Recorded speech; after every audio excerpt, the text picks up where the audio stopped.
Hello everyone. Today we will see the concept of threads in operating system. The contents for this video are overview of the thread, their multi-threading models and peak thread library. The objectives for this video are to introduce the notion of a thread, to understand multi-threading concept and to discuss the APIs for pthreads. Now, when we see the multi-threading as a concept, we have most of the modern applications which are multi-threaded. And these threads are running within the application.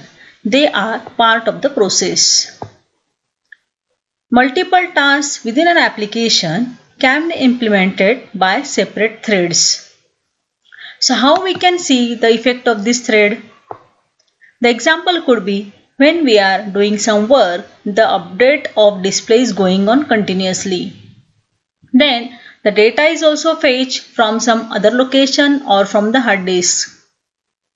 Also, when we work with the different editors, we have spell checking going on simultaneously while typing.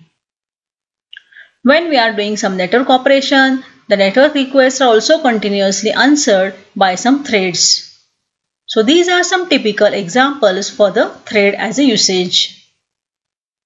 When we have the process is a heavy weight which requires many resources, while the thread is a lightweight process because the thread is itself a part of the process, which is very important for simplification of the code as well as increasing the efficiency of the process. So all the kernels of the operating system are multi-threaded. It means that multiple threads are running as a part of process to make it efficient, to make it work very fast. So how this exactly works, we will see in the next slides. If you think about a multi-threaded server architecture, we have a client which gives a request to the server. So this server may be located on the same machine or on the different network machine. Then the server creates a new thread to service the particular request of this client, and this thread is working for that client request. Again, the server is going to be busy with the other listening to the request. So this resuming the listening for additional client request is going on the server continuously because of this multi-threaded architecture. So we have these threads working multiple together, so we call this as a multi-threaded server architecture. So what are the various benefits of these threads?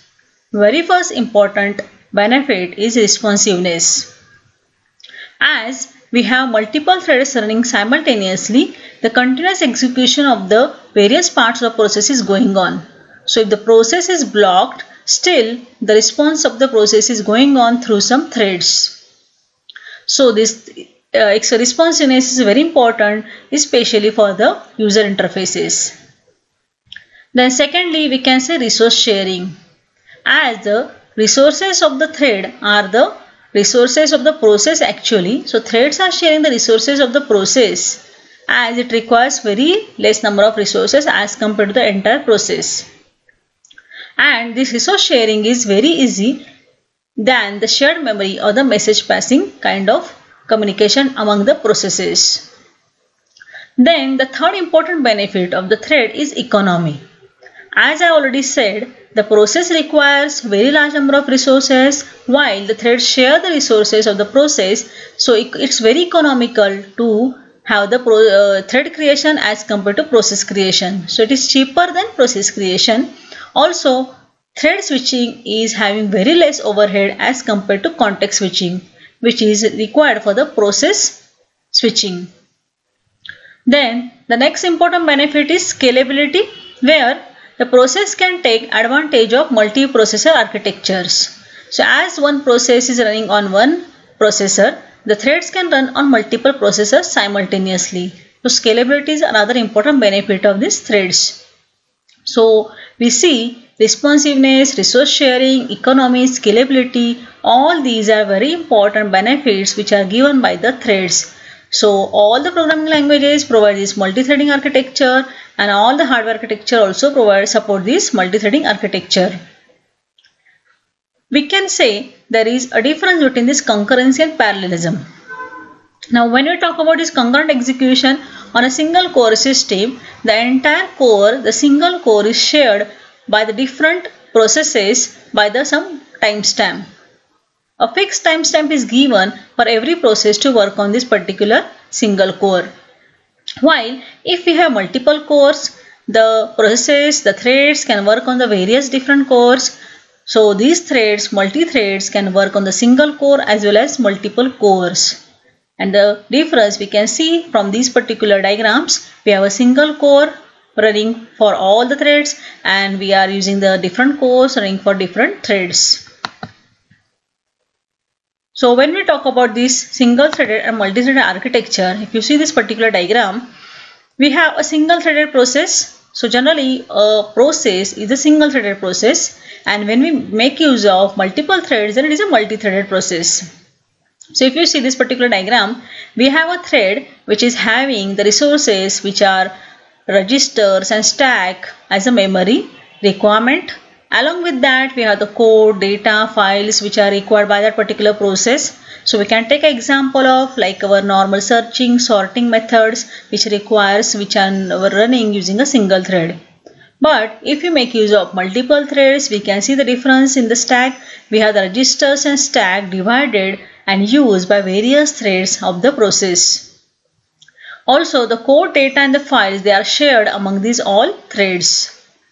So we achieve a complete parallelism, multiple processing, concurrent processing using this multi-threaded process as compared to single thread process. Now, one more important concept in this thread is user level threads and kernel threads. So user level threads, these are managed by the user level. The various library functions are provided at user level to work on this thread as a different programming concepts. There are basically three primary thread libraries which are available to work on these user level threads. We have the POSIX threads that we use and we are going to see in this particular video. Then we have the Windows threads, we have the Java threads. So these are various types of thread libraries available which gives various functionalities related to the threads and make the complete parallelism and concurrency. The second kinds of threads is the kernel level threads, where they are supported by the kernel. So kernel itself is making use of these threads, and virtually all general purpose operating system provide these kinds of kernel level threads because they are part of the kernel of operating system. So all the operating systems like Windows, Solaris, Linux, the true Unix and Mac OS, every operating system is providing these kernel level threads as they are available within the kernel functionalities within different various models of kernels. Now, using these two types of threads, we have the two models. We say that is three models: many to one, one to one, and many to many. So let us see these three models for the multi-threading in the next slides. So very first is many to one. So this is the mapping of user level and kernel level threads. So if you see, many user level threads are mapped to the single level kernel level threads. Now here, one thread can blocking causes all the threads to block because one kernel functionality is working for all the user level threads. So that is, we can say, disadvantage of this many to one architecture. But multiple threads may not run in parallel on multi-core system because only one may be in the kernel at a time. As we know, there are 4 threads in this particular diagram. We have only one thread assigned to a kernel level at a time. Okay, as we see, concurrent programming is actually the sharing of the CPU, sharing of the timestamp. So it is not a complete concurrency, it is just a visual concurrency as per the availability of the resources. So here we see that multiple threads may not run in the parallel on the multi-core system as only one thread is running on the kernel thread. Also, few systems currently use this model like Solaris Green Threads, GNU Portable Threads. So these are the systems, libraries which are making use of this many to one kind of model for the user level to kernel level threads. Now, second type of multi-threading model is one-to-one model where each user level thread is mapping to one kernel level thread. So this creation of user level thread causes the creation of kernel level threads. So here we achieve much more concurrency, as every user level thread is mapped to one kernel level thread, every user functionality is given to one kernel level thread. So number of the threads per process sometimes restricted due to overhead. But as we see, user processes and user threads are increasing, the kernel overhead is also increasing. So these overhead should be reduced by giving some restrictions on this number of user level mapping to kernel level threads. So with the examples, we have the operating systems like Windows, Linux, Solaris can also implement this one-to-one model of the user level to kernel level mapping. Now the next is many-to-many model. Now here we have many user level threads mapped to many kernel level threads. It allows many user level threads an operating system to create a sufficient number of kernel level threads. So this mapping may not be equal number of threads. It does not necessarily require the equal number of threads. Solaris prior to version 9 implement this many-to-many model, and Windows with the Threadfiber package also implement this many-to-many model. So we have these all three models to work with this user level to kernel level threads mapping. But generally we have this kind of model which is called as a two-level model, which is we can say the combined approach of the previous models. So it is similar to the many-to-many kind of approach, but except it allows user level thread to bound to a kernel level thread. So here we have user to kernel level one-to-one mapping is also allowed, and many-to-many is also allowed. So it is a combined approach for this. So it is called as a two-level model. So here IRIX, HPUX, then TrueUnix, Solaris 8 and earlier can implement these kind of models as a two-level model. Now what are the pthread libraries which we can implement? So here we have the thread library which provides programmer with the API for creating and managing threads.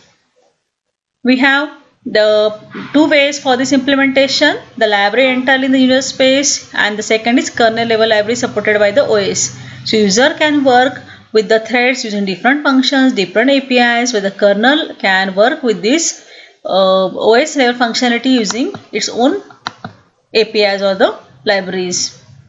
So we have one which is pthreads used on the Linux, which is provided either as user level or kernel level, and it is a POSIX standard API for thread creation and synchronization. Pthread is a library provided on the Linux which is a specification, but it is not an implementation. Various specifications related to the functions for creation of thread, joining of thread, spawning of thread, all these are provided in this pthread library. The API specifies behavior of the thread library. Implementation is up to the development of the library. So only specification, only template is given, and it is common in the Unix OS, Linux OS, Mac, Solaris based on the Unix operating systems. So here we have taken one example. If you see this particular pthread example, here we have the function main, and we can show this pthread underscore t. You see here pthread underscore t is the thread creation. Pthread underscore t is a type of this TID, which is a thread type. Then pthread underscore attr underscore t is for the attributes of the thread. So various attributes are created over here. And if you see here, the runner function is declared using this runner void star param, which are the parameters for the thread, which are always void star. For these to get the access to all these functionalities, we have the pthread.h as a header file, which is very important to work with these pthreads.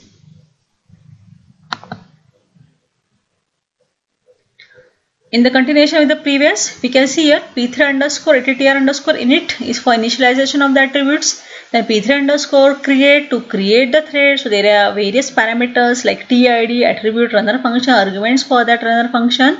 All the four parameters are very important. What is the thread ID? What is the name of the attribute which we want to pass to the thread created? Then what is the runner function? Which function the thread should run as a part of its processing? And what are the arguments for that runner function? Then the next we have pthread underscore join. So we have to wait till all the threads function their work. So this is a pthread underscore join with the TID comma null. Wait for the thread to exit, we can see here. And this is the runner function. This is very important over here, which is the actual function for this thread to give this work. And the parameters for this are the void star parameter, as I already said, because we can pass any argument in this param as a parameter. So as soon as we create this thread, immediately the control goes to this runner function, and this runner function runs as a part of this thread processing with the given attributes, with the given these arguments for this particular runner functions. And if you see at the end, we have the p3 underscore exit. So these are very few functions required to work with the thread, and this particular example is taking the summation of the values which are given to these arguments. So simply we can use multi-threading for various functions like addition of matrices, multiplication of matrices, multiplication of various numbers, summation of various numbers, using this multi-threading as a concept. So we can practice on these p-thread examples, we can practice on these pre-thread functions to understand this different syntax and the programming implementations. With this, I would like to end up this video. I have used the reference of the book Operating System Concept by Silberscheidt, Gallin and Gagne.